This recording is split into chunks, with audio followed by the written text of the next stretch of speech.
அன்பு உள்ளங்களுக்கு வணக்கங்க. இங்க மனோஜ, ரோஹிணி வர சொல்றாங்க வீட்டுக்கு. அவரும் அதே மாரி போயிடுறாரு. "எதுக்கு நம்மள வர சொல்லியிருக்கா?" அப்படின்னு சொல்லிட்டு போன கையோட, "வா மனோஜ்" அப்படிங்கல, "எதுக்கு என்ன வர சொல்லி விட்டுருக்க?" அப்படிங்கல, "உட்காரு, உட்காரு மனோஜ்" அப்படின்னு சொல்லிட்டு, "உனக்கு நான் நல்ல செய்தி சொல்லப் போறேன்" அப்படிங்கல, "நல்ல செய்தியா? என்ன?" அப்படிங்கல, அதாவது ஐயோ! நல்ல செய்தினா என்ன சொல்லப் போறா? ஒண்ணும் புரியலையே! நம்மள விட்டு விலகுறேங்க போறாளா? இல்ல வரப்போறேன்னு சொல்லப் போறாளா? ஒண்ணும் புரியலேன்னு சொல்லி நெனச்சுக்கிட்டு இருக்கையில, ரோஹிணி என்ன பண்றாங்க, "நான் உனக்கு டைவர்ஸ் குடுக்கலான்னு முடிவு பண்ணிட்டேன் மனோஜ்." "என்னது டைவர்ஸா? எதுக்கு? எதுக்கு?" "என்ன மனோஜ் நீ தானே கேட்ட? நீ தானே டைவர்ஸ் கேட்டு கோர்ட்டுக்கு போன?" ஆமா போனேன். அது அப்ப போனேன். ஆனா இப்ப தான் நான் மனசு மாறிட்டேனே." "நீ எப்படி மாறினாலும் மறுபடியும் உங்க அம்மா பேச்ச தான் கேப்ப." இல்ல ரோஹிணி நான் கேட்க மாட்டேன். எனக்கு நீ தான் முக்கியம்." "ஆமா இப்ப தான் சொல்லுவ அப்படி. அப்புறம் உங்க அம்மா தான் முக்கியம்னு போய் நிப்ப. உன் உள் மனசுல நான் இருந்து என்ன புண்ணியம்? வாயிலருந்து வரலையே." இல்ல ரோஹிணி கொஞ்ச நாள் நான் அம்மாவ மாத்திர்றேன்.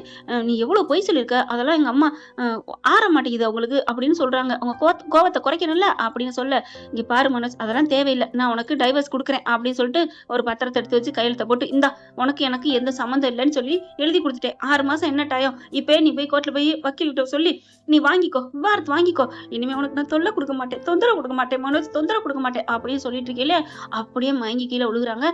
"ரோஹிணி, ரோஹிணி என்னாச்சு?" அப்படின்னு சொல்லிட்டு அப்படியே தூக்குறாங்களா, "என்னாச்சு ரோஹிணி? என்ன?" அப்படிங்கிற அப்படியே வாந்தி எடுக்குதும்மா. ஐயையோ! வாந்தி எடுத்துட்டாளே ரோகிணி! நீ பண்ண பிராடுத்தனம்லாம் கொஞ்சமா, நஞ்சமா? மயிலாவது சின்ன சின்ன பொய். நீ பண்ணது முத்துவ உயிரெடுக்கிறதுலேருந்து எத்தன வேல பண்ணியிருக்கிற? ஒரு புள்ள வந்துருச்சு அப்படின்னா எல்லாத்தையும் மறந்துறணுமா? மன்னிச்சிறணுமா? எனக்கு தெரியல ஃப்ரெண்ட்ஸ். அன்பான உறவுகளே, நீங்க அத கமெண்ட்ஸ்ல சொல்லிட்டு ஒரு லைக்க போட்டு சப்ஸ்கிரைப் பண்ணிருங்க. என்ன கமெண்ட்னா, அதாவது குழந்தை வந்துட்டா எல்லாத்தையும் மன்னிச்சிடணுங்க, ஏத்துக்கணுங்க அப்படிங்கிறீங்களா? என்னதான் இருந்தாலும் அவ பண்ணது தப்பு தப்பு தான். அதனால ஏத்துக்க கூடாது. எதுனாலும் கமெண்ட்ஸ்ல சொல்லுங்க. இப்ப ஆனா மனோஜ் ஏத்துக்க ரெடியா இருக்காரு. "ரோகிணி நீ கர்ப்பமா இருக்க. நான் உன்னைய விட்டுட்டு போவேன்" அப்படின்னு சொல்ல, நம்ம கர்ப்பமா இருக்கணும்னு ஏத்துக்கிறானா? அப்ப இத சாக்கிட்டே போயிரலாமா? "இல்ல மனோஜ், புள்ளைய நான் வச்சே வளர்த்துக்கிறேன். நீ போ. நான் குடுத்தது குடுத்ததா இருக்கட்டும்." அதெல்லாம் இல்ல. நீ என் புள்ளைய வயித்துல சுமக்குற. நீ வா. அப்ப மனோஜ், அப்ப இந்த புள்ள உனக்கு நீ ஏத்துக்கிறியா? அப்ப என் கிரிஷ், ஐயோ! எல்லாத்தையும் ஏத்துக்கிறேன். நீ எனக்கு நீ வா. நீ கர்ப்பமா இருக்க. இனிமே எனக்கு நீ தான் முக்கியம். நீ வா. எனக்கு வாரிசு. ஐயோ! நீ இல்லாம நான் ஒத்தையாவே இருக்கேன் தெரியுமா? எனக்கு யாருமே இல்லைங்கிற ஒரு ஃபீல் தெரியுமா? நான் எவ்வளோ கஷ்டப்பட்டுட்டு இருக்கேன் தெரியுமா? அப்படின்னு புலம்பி தள்றான். இப்ப அந்த வீட்ல விஜயா இல்லைன்னா, ரோகிணியோட மட்டும் இருந்தா மட்டும் இவருக்கு ஒத்தையா இருக்குன்னு ஃபீல் பண்ண மாட்டாரா என்ன? ஆனாலும் என்ன சொல்றது மனோஜ? "ரோகிணிய கூப்பிட்டுட்டு வா நம்ம போவோம்" அப்படின்னு பெட்டி படிக்கையோட வாராரு. இங்க மனோஜ பார்த்தோன்னே அம்மாவுக்கு ஆர்த்தம் வருது. "டேய் என்னடா இவள கூட்டு வந்திருக்கிற?" அப்படியே ரோகிணிய பார்த்தோன்னே செம்ம காண்டாறாங்க. அதுவும் பின்னாடி நின்னுட்டு வராங்க முன்னாடி. வீட்ல அண்ணாமலைலேருந்து, "ஏய் எதுக்கு இங்க வந்த?" அப்படின்னு எல்லாரும் ஒரே மாரி கேள்வி கேட்க, "என்ன என் புருஷன் வீட்டுக்கு நான் வராம நான் எங்க போவேன்? ஏய் அந்த புருஷனே இல்லன்னு தான்டி உன்னை கோர்ட்டுக்கு கொண்டு போயிருக்கான். அப்புறம் என்னடி?" அப்படின்னு விஜயா செம்மையா கத்த, "இங்க பாருங்க ஆன்ட்டி." "ஏய் ஆன்ட்டின்னு சொல்லாதடி. ஏய் ஆன்ட்டின்னு சொல்லாதடி" அப்படின்னு சொல்லிட்டு மறுபடியும் கிட்டக்க அப்படி விரல நீட்டிட்டு வராங்களா? உடனே ரோஹிணி இருந்துட்டு, "இங்க பாருங்க என் புருஷன் என்ன கூட்டு வந்திருக்காரு. நான் வந்திருக்கேன். அவர்ட்ட எதுனாலும் பேசிக்கங்க." "டேய் மனோஜ் என்னடா இது?" "ஆமாம்மா அவ எனக்கு வேணும்மா. உங்களுக்கு ஒண்ணு தெரியுமா? இந்த சொத்து எனக்கு ஒண்ணும் வேணாம். ஆனா பாட்டியோட சொத்து எனக்கு வரப்போகுது." "என்னடா சொல்ற?" "ஆமா பாட்டி என்ன சொன்னாங்க? இந்த வீட்ல வாரிசு யாருக்கு வருதோ அவங்களுக்கு தான் பிள்ளைன்னு சொன்னாங்கல்ல. அவங்களுக்கு தான் எல்லா சொத்துன்னு சொன்னாங்கல்ல. அந்த பிள்ளை எங்களுக்கு தான் வரப்போகுது." "என்னடா சொல்ற?" "ஆமாம்மா ரோகிணி இப்ப கர்ப்பமா இருக்கா." ஆ அப்படியே திரும்பி பாக்குது. "அத்தை, ஆன்ட்டி நான் உண்மையிலே கர்ப்பமா இருக்கேன் ஆன்ட்டி. உங்க புள்ள இந்த வீட்டு வாரிசு. உங்க ஆசை மயன் மனோஜோட புள்ள என் வயித்துல வளருது ஆன்ட்டி" அப்படின்னு சொல்லி வர, அப்படியே பார்க்குறாங்களா, "இனிமே நீங்க என்ன ஏத்துப்பீங்கல்ல? என்ன நல்லபடியா பார்த்துப்பீங்கல்ல? நான் உங்கள நல்லா பார்த்துக்கிறேன் ஆன்ட்டி" அப்படி இப்படின்னு சொல்ல, அப்படியே விஜயா பாக்குது. "ரோகிணி நீ உண்மையிலே கர்ப்பமா இருக்கியா?" "ஆமா ஆன்ட்டி." மனோஜுக்கு ஒரே சந்தோஷம். "நான் சொன்னேன்ல ரோகிணி, அம்மா கர்ப்பமான்னு தெரிஞ்சா சந்தோஷப்படும்னு. பாத்தியா?" "ஆமா மனோஜ் நீ சொன்னது சரிதான். ரோகிணி எனக்கு ரொம்ப சந்தோஷமா இருக்கு. என் வீட்டு மூத்த வாரிச நீ பெத்துக் குடுக்க போறியா? நான் எல்லா தப்பையும் மன்னிச்சுட்டேன். நீ என்ன பண்ணாலும் பரவால்ல. நீ எங்க வீட்ல என்னென்னமோ பல பழிபாவங்கள் பண்ணியிருக்கிற. எல்லாத்தையும் நான் மறந்துட்டேன்." "ஐயோ! உட்காரும்மா உட்காரு." "டேய் மனோஜ் இந்த வீட்டு வாரிசு வரப்போகுது." முத்து, மீனாவும் பார்க்குறாங்க. அண்ணாமலையும், "விஜயா அப்ப அவ கல்யாணம் ஆகி புள்ள பெத்ததெல்லாம் மறைச்சான்னு சொன்ன. இப்ப என்ன? நீங்க சும்மா இருங்க. ரோகிணி உனக்கு பிடிச்ச ஏபிசி ஜூஸ் எடுத்துட்டு வரவா? இப்பதான் நான் என் புள்ளைக்காண்டி போட்டேன்." அப்படின்னு வேகமா போயிட்டு ஃப்ரிட்ஜ தொறந்து எடுத்துட்டு வருது. "ஆன்ட்டி நீங்க இவ்வளவு மாறுவீங்கன்னு நான் நினைக்கவே இல்ல ஆன்ட்டி." "பரவாயில்லம்மா இத குடி குடி" அப்படின்னு கிட்டக்க போக வாங்குது. அப்படியே எல்லாரையும் பார்க்க, ஆனா அந்த கெட்ட மனசு பார்த்தீங்களா? அப்படியே முத்து, மீனாவையும் மாமி பாத்தீங்களா இந்த வீட்டுக்குள்ள எவ்வளவு கம்பீரமா நான் வந்துட்டேன்னு சொல்லு, திரும்ப வந்துட்டேன்னு சொல்லிட்டு அப்படி குடிக்க போக அப்படியே பட்டார்னு தட்டி விடுது பாருங்க விஜயா. அப்படியே அங்க போய் விழுக, அம்மா என்னம்மா ஆண்டி என்ன அப்படிங்கல, ஏய் எந்திரடி அப்படிங்கல. எந்திரிக்கிறாங்களா ரோஹிணி. என்னடி உனக்கு அப்படியே காலமைக்கு பணிவிட செய்யணுமா, நீ மகாராணியா அடிக்க தேரி, எவ்வளவு பெரிய கேவலமான 300 கோடி இருக்கு மலேசியா.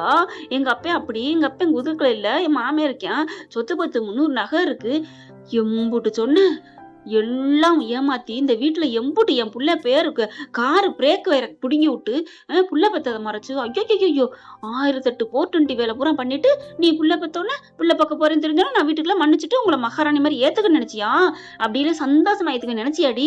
அப்படியே பாக்குறாங்க ஆண்டி. அப்ப நீங்க சொன்னதெல்லாம் என்னடி சொன்னேன், உனக்கு ஆசை குழுக்குழுன்னு இருக்கட்டும்னு எங்களை ஏமாத்தினில, அதுக்காக உன்னை ஏமாத்தினடி. அம்மா அப்படிலாம் பண்ணாதம்மா. மனோஜ் கத்துறான், இங்க பார் இவ வேணுமா நான் வேணுமா, நான் வேணும்னா இந்த வீட்டுல இருக்கலாம், இந்த சொத்துல உனக்கு எல்லா பங்கும் உண்டு, ஆனா இவ தான் முக்கியம்னு சொன்னீங்கன்னா நீ போயிட்டே இருக்கலாம், உனக்கு ஒரு பைசா தர மாட்டேன், ஏற்கனவே நீ கடை வாங்கியிருக்கிற, அந்த கடனுக்கு அதுக்கு சரியா போச்சுன்னு சொல்லிடுவேன், கிளம்புடா அப்படின்னு சொல்ல, அம்மா இல்லம்மா ஆண்டி அங்கிள் சொல்லுங்க அங்கிள், நான் இந்த வீட்டு வாரிசு சுமக்கிறேன்ல அங்கிள், என்னை மன்னிச்சிருக்காங்க, நான் எந்த தப்பு பண்ணாலும் பண்ணிருக்கலாம், நான் உண்மையிலே நல்லவளா நான் இந்த வீட்டுக்கு இருப்பேன் அங்கிள், ப்ளீஸ் அங்கிள். மனோஜ் சொல்லு மனோஜ் அப்படிங்கல. விஜய் ரோஹிணி இரு அப்படின்ட்டு, அம்மா ப்ளீஸ்மா அவ பாவமா அப்படின்னு தடுமாறான். இங்க பார் நீ 10 எண்ணுவேன், 10ன்றதுக்குள்ள இங்கிட்டு வராருன்னா வா, இல்லைன்னா அங்கிட்டு போ அப்படின்னு சொல்லி என்னங்காட்டிலையும் உள்ளுக்குள்ள போறாங்க. போயிட்டு என்ன பண்றாங்க, துணிமணிலாம் அள்ளி வச்சுட்டு கொண்டாந்து வைக்கிறாங்க. இங்க பாருடா நீ இங்கிட்டு வரியா அங்கிட்டு போறியா அப்படிங்கிறத நீ 10க்குள்ள நீ சொல்லணும் அப்படின்ட்டு 1 2ன்னு 10 என்ன போறாங்க, 9 எண்ணிடுறாங்க. என்ன பண்றாங்க, ரோஹிணி மனோஜ் கையை போய் பிடிக்கிறாங்க. முத்து மீனா என்ன பண்றாங்க, அத்தை அவருக்கு தான் விருப்பம் இருக்குல்ல, ரோஹிணி ஏத்துக்கிறேன்னா ஏத்துக்கிட்டுமே, மனோஜுக்கு விருப்பம் இருக்குல்ல, நம்ம ஏன் அதை தடுக்கணும். முத்து பாக்குறாங்க, என்ன மீனா என்ன சொல்ற, ஆமாங்க அவங்க 2 பேருக்கு பிடிச்சு போயிருக்கு, ஆனா 2 பேரும் ஒண்ணு சேர்ந்து வாழ்ந்தா ரோஹிணி மனசு மாற வாய்ப்பு இருக்கு, அதெல்லாம் மாறாது. இல்லங்க எனக்கு தெரியுதுங்க, ரோஹிணி உண்மையிலே வாழணுங்கிற காண்டி மனோஜோட சேரணுங்கிற காத்து அப்படிலாம் பண்ணிருக்கு, விட்டுருங்களேன் வாழட்டுமே. உடனே மனோஜ் வந்து, மீனா சொல்லு மீனா, நீ தான் ஒரு ஆள் தான் எனக்காக பேசுறது. உடனே ரோஹிணி ரொம்ப தேங்க்ஸ் மீனா அப்படின்னு சொல்ல, உனக்கால நான் பேசல, 2 பேரும் சேர்ந்துட்டு வந்த அந்த உண்மையான அன்புக்காக பாக்குறேன், உண்மையான அன்பா இருந்தா நீங்க சேர்றதுல தப்பே இல்லை, அதுவும் இல்லாம கிறிஷு பாவம் அதுக்காகத்தான், எதுக்காகவோ நீ எனக்காக பேசுறியே அப்படிங்கிறாங்க. ஸ்ருதி இருந்துட்டு, ஆமா ஆண்டி மீனா சொல்றதும் சரிதான், தால போயிட்டு போகுது கூப்பிட்டுக்கங்களேன். அண்ணாமலையும் பாக்குறாரு, போயிட்டு போகுது அவனே ஏத்துக்கிட்டான்ல, அப்புறம் என்ன பண்றது, சேர்ந்து வாழட்டும் விடு. அதுக்கப்புறம் ரவி நிக்கிறாரு, என்னப்பா உன் பங்குக்கு நீ எதுவும் சொல்லலையா, இல்லம்மா நான் என்ன சொன்னாலும் நீங்க கேட்க போறது இல்ல, உங்க மனசுக்கு என்ன தோணுது அதானே செய்வீங்க, அதனால நான் பேசாம நிக்கிறேன். கரெக்டா, என் மனசை முழுசா புரிஞ்சுக்க நீ மட்டும் தாண்டா அப்படின்னு ரவி கிரீடம் கொடுத்துட்டு இங்கிட்டு வருது. 10 எண்ணிட்டேன், நீ வாய பொத்திக்கிட்டு போயிட்டே இருக்கியா, நீ அம்மா வேணும்னு நினைக்கல போடா அப்படிங்கல. அம்மா அப்படிங்கல, மரியாதையா போடா, இவ கூட போயிட்டு திருவா, நீ ஒன்னும் சொல்லல கிளம்புடா அப்படின்னு பொட்டி தூக்கி கொடுத்து தூக்கி தள்ளி விடுது. பெட்டி தூக்கி டமால் எறிய, போறியா என்ன, நீ எனக்கு தேவையில்லடா, எந்த பிள்ளை வேணான்னு சொன்னனோ அந்த பிள்ளை எனக்கா எவ்வளவு பண்ணுது, ஆனா உன்னைய வேணு உருவி வளர்த்தண்டா உன்னைய, ஆனா நீ அவ முக்கியம்னு போயிட்டில, இனிமே என் மூஞ்சிலே முழிக்காத, நான் செத்தா கூட எங்களை முழிக்காதா அப்படின்னு கத்த. ஆண்டி அப்படிலாம் சொல்லாதீங்க, போடி அப்படின்னு 2 பேரும் கழுத்தை பிடிச்சு தள்ளுறாங்க. 2 பேரும் வெளியில வந்து விழுகுறாங்க. என்ன ஃப்ரெண்ட், இப்படி எல்லாம் போக வாய்ப்புகள் இருக்கு, பார்க்கலாம் என்ன நடக்க போகுதுன்னு. இந்த பதிவு உங்களுக்கு பிடிச்சிருந்துச்சுன்னா உங்க பொண்ணான கையில லைக்க போட்டு சப்ஸ்கிரைப் பண்ணி ஆதரவு கொடுங்க அன்புறவர்களே. Thank you friend. இந்த வீடியோ உங்களுக்கு பிடிச்சிருந்தா தயவு செய்து லைக் பண்ணுங்க. இன்னும் அப்டேட்ஸ்க்காக சேனலை சப்ஸ்கிரைப் பண்ண மறக்காதீங்க. நம்ம கிட்ட இருக்க எல்லா சேனல்ஸோட லேட்டஸ்ட் வீடியோ அப்டேட்ஸ்க்காக மேல ரைட் சைடுல காட்டுற லிங்கை கிளிக் பண்ணி வாட்ஸ்அப் குரூப்ல ஜாயின் பண்ணுங்க. உங்களிடம் விடைபெறுவது நான் உங்கள் மெஹர்.